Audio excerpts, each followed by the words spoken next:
Los últimos años ha habido miles de muertos producto de la violencia, otros miles desaparecieron por la acción de los grupos criminales. Desde tiempo atrás se ha tratado de impulsar una ley de víctimas que proteja y proporcione salvaguardas, incluso económicas, a las familias de esas víctimas. Pero el verdadero punto de debate es establecer quiénes son víctimas, quiénes pueden y deben acogerse a esa nueva ley. Hola, Viviana. Hola, Jorge, qué gusto saludarte.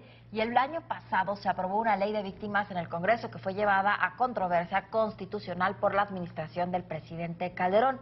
El 1 de diciembre, el presidente Peña Nieto anunció que retiraría esa controversia y que promulgaría la ley, a pesar de que reconoció que necesitaba adecuaciones. Finalmente, el miércoles pasado, se promulgó la ley, pero la ausencia de esas adecuaciones que tendría que haber hecho el Congreso hacen que una ley que tiene fines muy positivos y que debe ser interpretada como un gesto de pacificación sea, lamentablemente, una ley absolutamente inoperable. ¿Debe tener el mismo tratamiento el sicario anónimo que fue asesinado por sus rivales que las familias de los miles de inocentes que han sido víctimas de grupos criminales? ¿Quién podría estar en contra de que exista una ley de víctimas que proteja, indemnice, asegure sus derechos y los de sus familias? La publicación de la ley es resultado de un compromiso que hizo el presidente Peña Nieto en el Castillo de Chapultepec el 28 de mayo como candidato en la reunión que hubo del Movimiento por la Paz con todos los candidatos. Es también resultado del compromiso que hizo en su mensaje a la Nación el 1 de diciembre. Y es resultado de un esfuerzo conjunto, y así hay que decirlo, de la sociedad civil organizada, del Poder Legislativo y del Poder Ejecutivo. Ahora que el presidente Enrique Peña precisamente firma la iniciativa de ley, pues en realidad todos la saludamos. El tema aquí no es que haya una sola persona en contra de esto, y al contrario, el presidente Peña Nieto manifiesta que es un hombre de compromisos, que los hace y que los cumple, y en este momento lo hace. Sin embargo, nosotros, quizá con ese paradigma que tenemos del Congreso, y con ese gran miedo de que una vez firmado un decreto, todo el mundo asuma que ya tenemos una ley, en estos 6 meses que vienen, no le echemos la voluntad política necesaria y no existan las organizaciones sociales que estemos realmente exigiendo que se hagan las correcciones. Porque si no, como está la ley, pues va a revictimizar a las víctimas. Esta semana, el presidente Enrique Peña Nieto promulgó la Ley General de Víctimas, misma que entrará en vigor en 30 días y ha sido recibido con entusiasmo por distintos sectores de la sociedad. Y es resultado de un esfuerzo conjunto, y así hay que decirlo, de la sociedad civil organizada, del Poder Legislativo y del Poder Ejecutivo. Es también un primer paso para que pretende resarcir un daño a quienes han sufrido violencia de manera injusta. Es una ley inédita a nivel internacional, es una ley que pretende, primero, contribuir a lo que claramente ha dicho el presidente Peña Nieto, que es construir un México en paz. Yo creo que tanto Javier Sicilia, María Elena Morera, Isabel Gualas, muchísimos otros activistas, yo en lo personal, que somos víctimas, tenemos un común denominador. Todos queremos lo mismo, queremos seguridad, queremos justicia, y dentro de la justicia, queremos justicia para todas aquellas familias que han quedado, muchos como nosotros, padres desposeídos de sus hijos, pero también hay muchas viudas y hay muchos huérfanos. Sin embargo, hay quienes también piensan que solo se trata del primer paso, uno muy grande, pero que tiene que motivarnos a dar uno más. ¿Se trata de una ley para víctimas y victimarios también? El secretario de Gobernación en su mensaje señaló claramente que esta ley es una ley perfectible en aras de hacerla viable, operativa y sobre todo de cumplirle a las víctimas. Y en ese perfeccionamiento hay que contribuir y colaborar todos.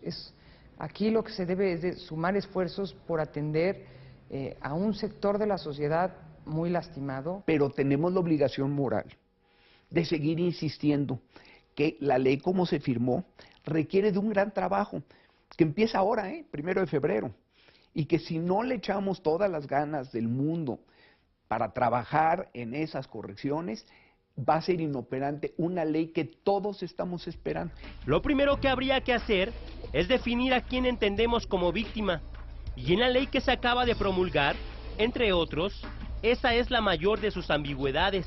Pero vamos, hablando un poco de lo fundamental, necesitamos primero que todo que la ley defina perfectamente bien quién es víctima, porque no está claramente definido. Posterior a que entre en vigor esta ley, que es en 30 días, se tienen 90 para la elaboración y aplicación de un reglamento.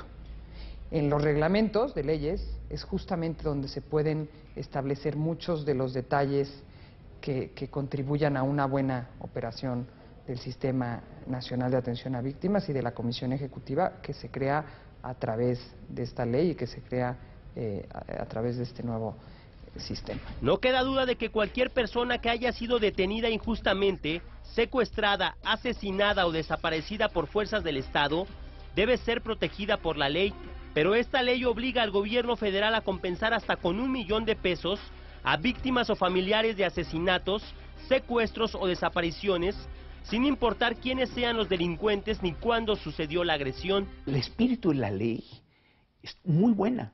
El espíritu de esta ley cumple con lo que Javier quiere, con lo que yo quiero, con lo que quiere María Elena, con lo que quiere todo el mundo.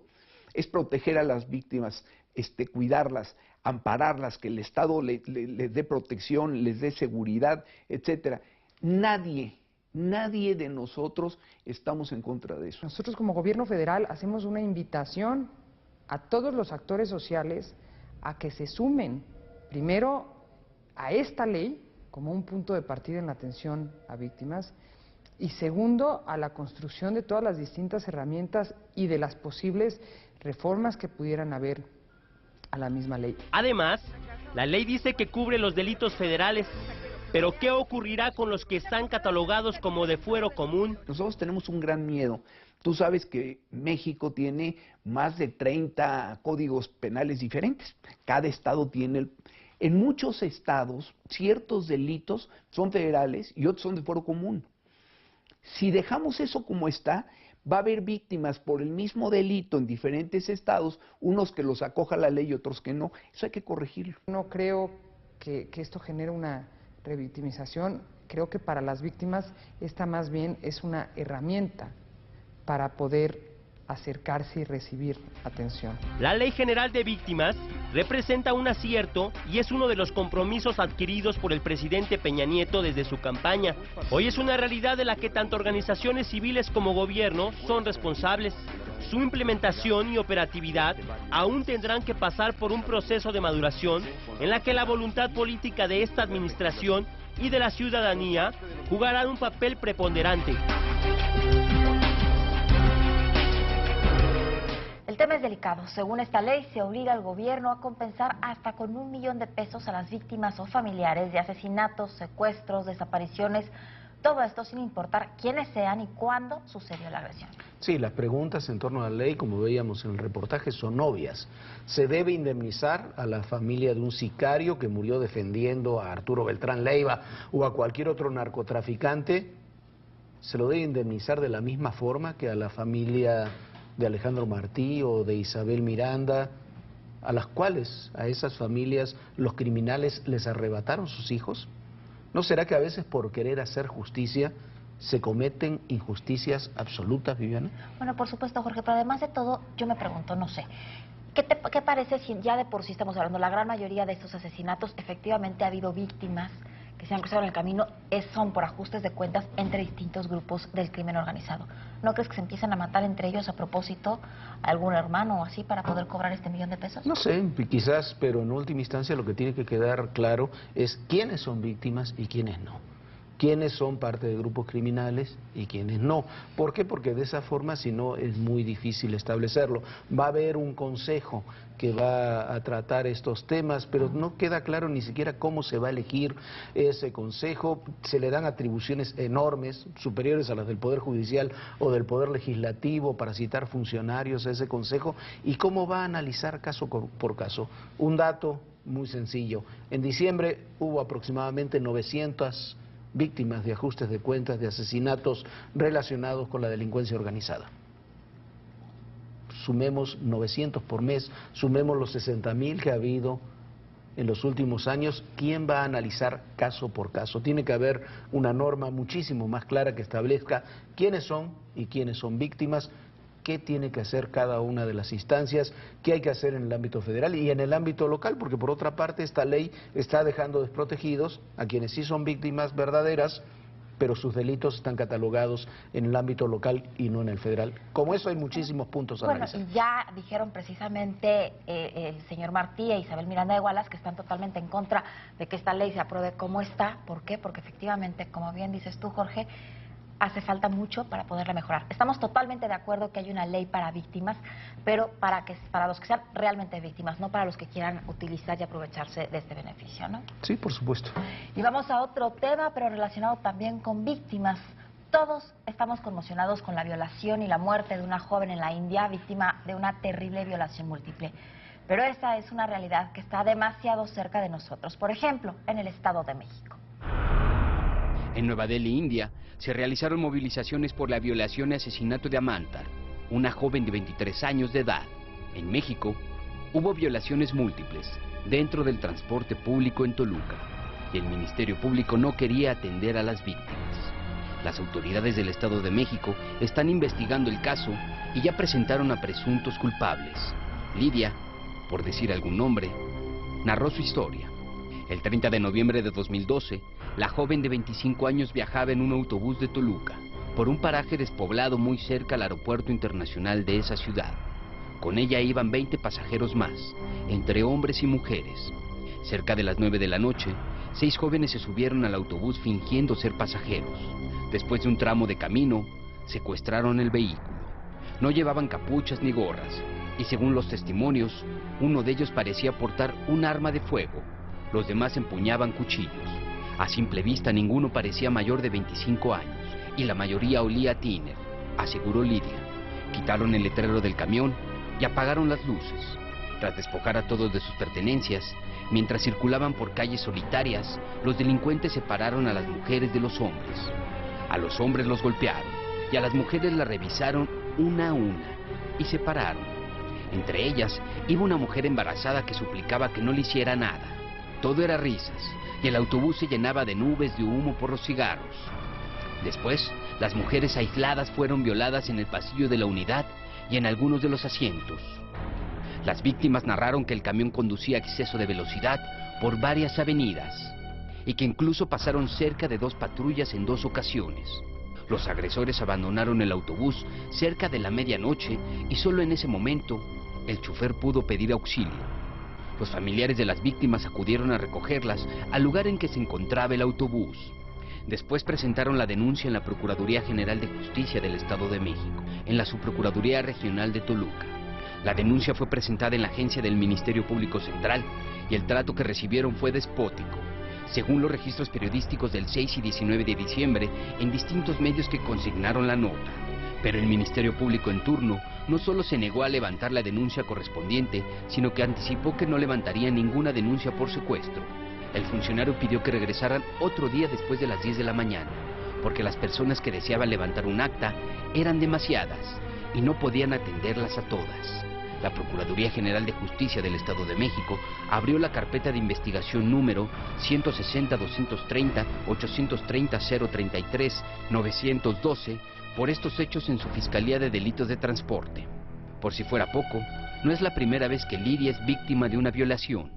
Exige justicia porque antes fue atacada por un taxista también en el Estado de México. Pero esta violación múltiple, ocurrida el 30 de noviembre de 2012, fue el tercer ataque perpetrado en el transporte público del Valle de México en menos de un mes. El 7 de diciembre de 2012, elementos de la Secretaría de Seguridad Ciudadana presentaron a 5 de los 6 presuntos responsables del ataque a Lidia y a otras mujeres. En un comunicado, la dependencia señaló que los detenidos coincidieron en las características físicas que aportaron las víctimas en su declaración ministerial. Fueron identificados como Julio César N., el Yarirove, de 25 años de edad, Filiberto N., el Beto, de 33, Jesús Alejandro N., el Alex, de 31, Francisco Javier N., el Santana, de 41 años, y Misael N., el Loco, de 25 años. La Procuraduría Mexiquense reconoció que las violaciones en transporte público se han incrementado. El procurador estatal Miguel Ángel Contreras Nieto aseguró que las personas presentadas el 7 de diciembre ya eran responsables de crímenes similares.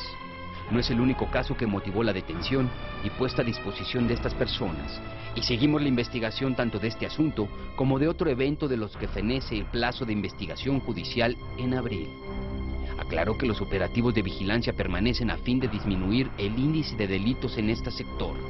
Los representantes de 40 empresas de transporte ya habían denunciado ante autoridades de la Secretaría de Seguridad Ciudadana y la Procuraduría Mexiquense que diariamente se presentan en promedio 160 robos, además de secuestros express y las violaciones.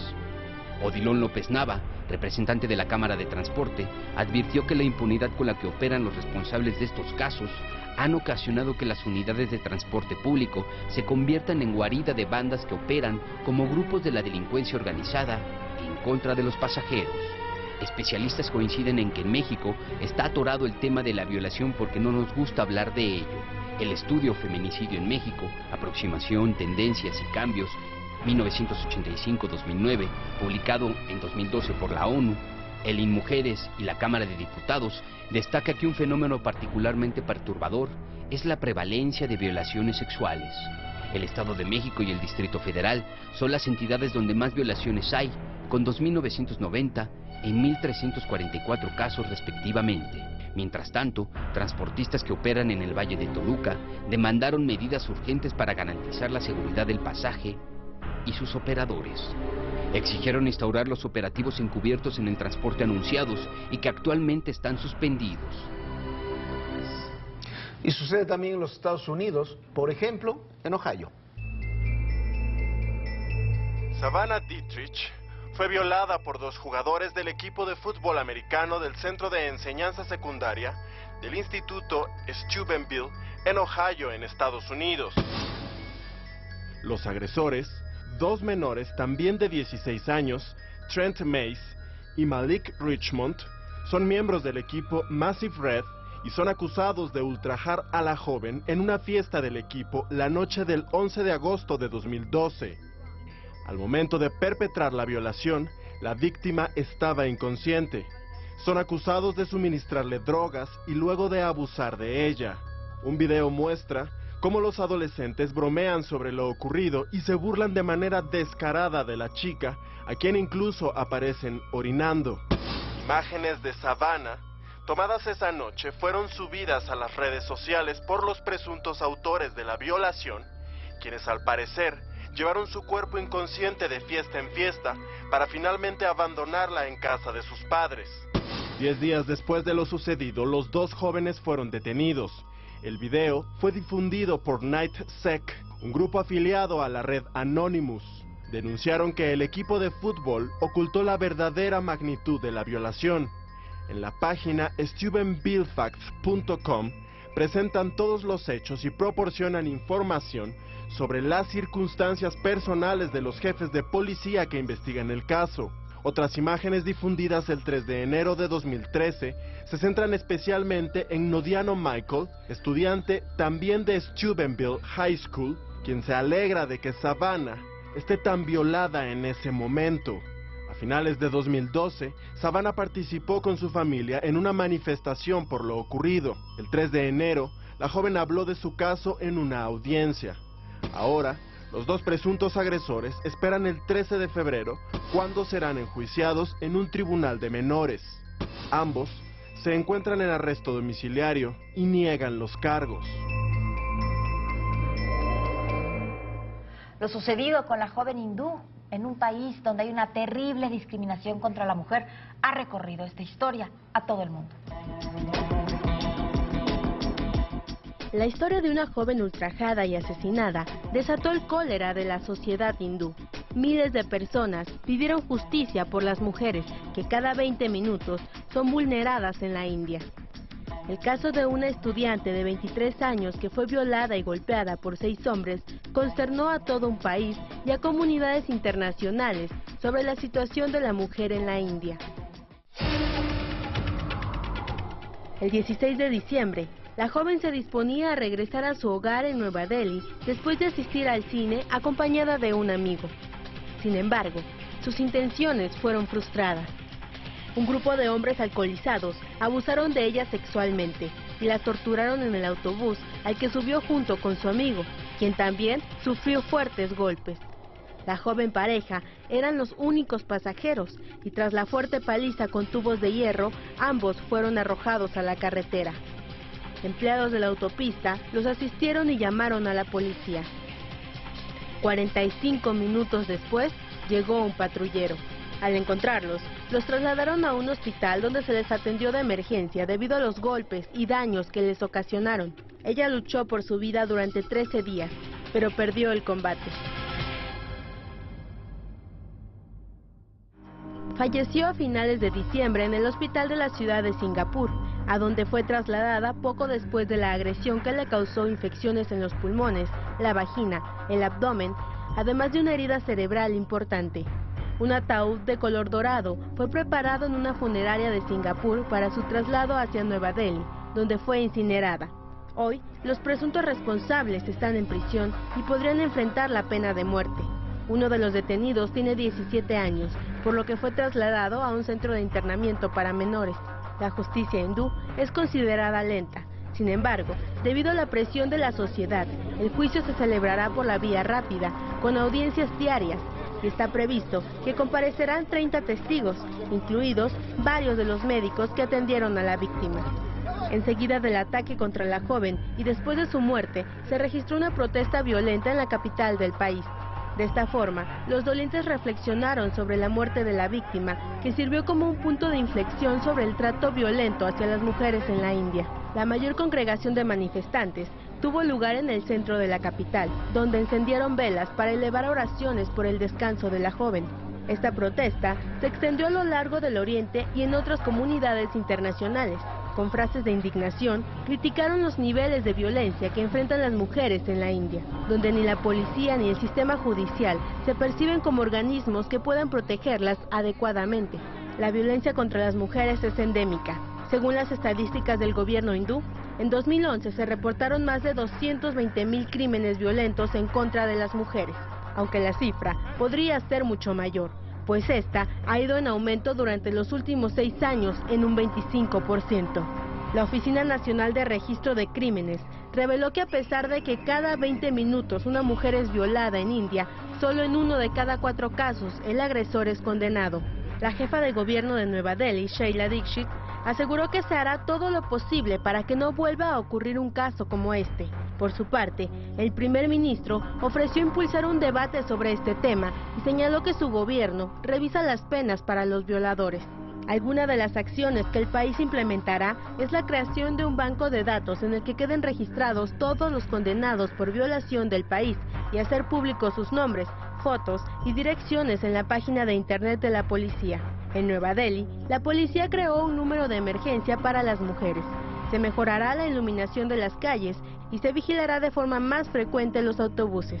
Para miles de personas, la muerte de esta joven no fue en vano, pues simboliza el despertar de las mujeres que han guardado silencio ante la injusticia y violencia de las que son víctimas en la India.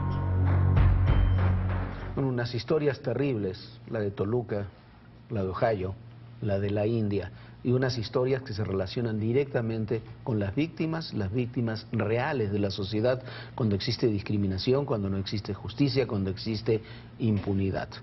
Todo esto también termina relacionado con lo que platicamos al inicio de esta emisión, la ley de víctimas. Por supuesto que el Estado se debe hacer responsable de quienes son víctimas de grupos sociales, pero sobre todo de los delitos que puede cometer en ocasiones el propio Estado. pero debe quedar muy claro hacia dónde se dirigen esos esfuerzos, con quién y de qué manera. Las otras víctimas, estas mujeres que veíamos en el Estado de México, en Ohio, en la India, esas víctimas en muchas ocasiones simplemente no tienen protección alguna. Bueno, Jorge, lamentable, ¿no? Porque historias como estas suceden todos los días en nuestro país. Todos los días, y lo que hay que acabar es con la impunidad que las protege. Ya nos vamos, un saludo a nuestros amigos de Guadalajara que disfrutan de la señal digital de Proyecto 40 completamente gratis a través del canal 13.2. Ya nos vamos, gracias Viviana. Ya nos vamos, Jorge, gracias a ti. Recuerde que Raimundo Riva Palacio, Ana María Salazar y Salvador García Soto lo esperan de lunes a viernes a las 7 de la mañana para que puedan disfrutar junto con ellos el primer café y por supuesto ya salir bien informados de su casita muy temprano. Que descansen, que la pasen muy bien. Gracias Viviana, y recuerden, en el poder y en la política todo, absolutamente todo, es personal. Gracias, pásenlo bien. Canción de la semana que muchas veces me emociona y otras tantas me hace daño.